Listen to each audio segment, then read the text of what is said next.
Hey, what's up everybody? My name is Brandon. I am a pediatrician and pediatric ICU doc, and today talking about the measles. So measles is a nasty bug. It's a respiratory infection, causes bad sores on the inside of your mouth, cough, congestion, red eyes. It has a very high hospitalization rate and is notorious for this horrible rash. Right now in Texas, actually in Gaines, Texas, one of the worst outbreaks in recent memory is happening. And what I want to focus on today is, why is this outbreak happening? Why have we been seeing more of them recently? And why are we very likely to see more in the future? So to jump right into it, here are some of the numbers from the patients in Gaines, Texas. The total number from Gaines and the surrounding areas is 58. The majority, as usual, are children. And again, the majority of cases are unvaccinated. I think there's only 4 so far of vaccinated patients. And putting this into some context, looking back at the last 2 to 3 years, you can see that the numbers are quite high. So this is the number of cases on the y-axis, and then each one of these lines is a week of the year. And so you can see that we have 58 cases here over just 2 to 3 weeks in Gaines, Texas. And so relative to these other bars, that's a good number. But I want to put it into further context and say, okay, you know, we're seeing here a couple in a week somewhere in the United States, but compared to where things were back in the 1950s, 1960s, before the introduction of the vaccination, there were so many more infections. So the vaccine for measles was introduced in 1963, and you can see that before that, there were,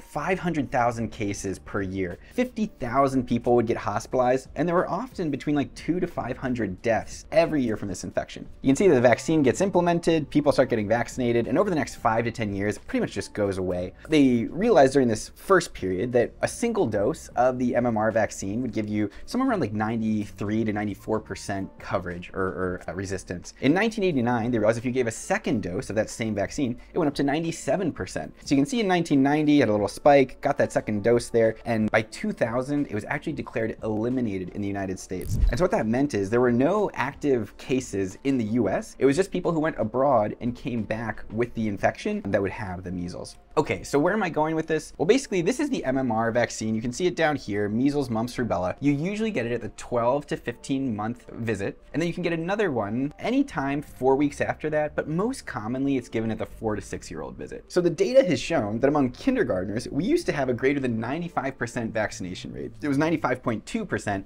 back in 2019. Now in like 23, 24, the vaccination rate fell to 92.7%. And she might say, okay, that's not that big of a deal. 95%, 92%, why does this really even matter? Well, to understand why that really matters for measles, we have to unpack a quick concept called herd immunity. So the basic idea is on the left here, you can imagine if nobody has a vaccination to this virus and somebody gets the measles, every person they come into contact with is a potential target for the virus. But if a bunch of people get vaccinated and they're no longer susceptible to the virus, then you can imagine that they form this sort of blanket or this buffer around the person where that person is much less likely to come into contact with somebody else who's actually susceptible to the virus. And so there's less chance for that outbreak or disease transmission to occur. Okay, so what's specific about measles makes this so important? Okay, measles is super contagious. And like, I know you're like, oh, viruses are contagious. I've had the cold before, I've had the flu. I know they're contagious. No, like,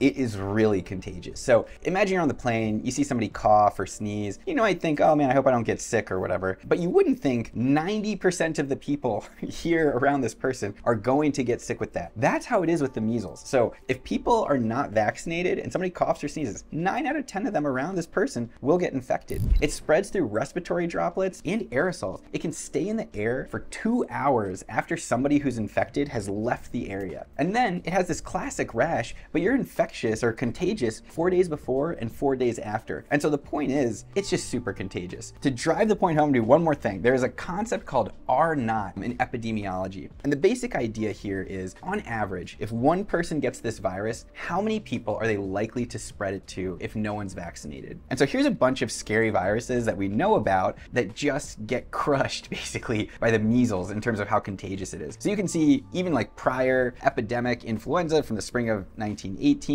we've got Zika virus, Ebola, we've got COVID on here, we've got rhinovirus, the common cold, and you can see that the R0 for all of these are reasonably high, so 2 to 6. But when you see measles at the top of the list, it's 15. So I mean, we're talking about between 12 and 18 people will get sick from a single infected person with measles. And so it is just sort of in a league of its own in terms of how contagious it is. So this, for people who want to nerd out on it, can look at how we calculate, what percent of people have to be vaccinated for herd immunity to work. If you want to look at it, that's fine. But basically, the more contagious something is, the more people you need vaccinated to make sure that buffer, that herd immunity is in effect. And so for measles, that's basically 94%, depending on the number you use. So, it could be as low as like 90 to 94%. But the point is, when you have a community that drops below that level, if one person develops the measles, then it's likely that many more will, and that an outbreak could occur. So what happened in Texas, in Gaines, Texas? So it's over here on the left. We'll zoom in and just look at their coverage. So in Seminole, Texas, 80% coverage basically of measles, mumps, rubella. Specifically, there is a Mennonite population there that takes religious exemption to the vaccine, and so their coverage is far reduced. But I would say the way our country is going is significantly less vaccination. I really hope that we don't end up back in that pre-1963 era, but I think it's critical for us to understand that the consequences of not doing vaccines is going to be more and more outbreaks, and so we need to educate ourselves about what to expect. I'll do another video that you should definitely check out about what are the symptoms and warning signs to look out for if you have a child who's unvaccinated, an outbreak happens, and how do you recognize the measles. So as always, please like and share, subscribe, and otherwise just leave a comment if you have any questions, and thanks so much.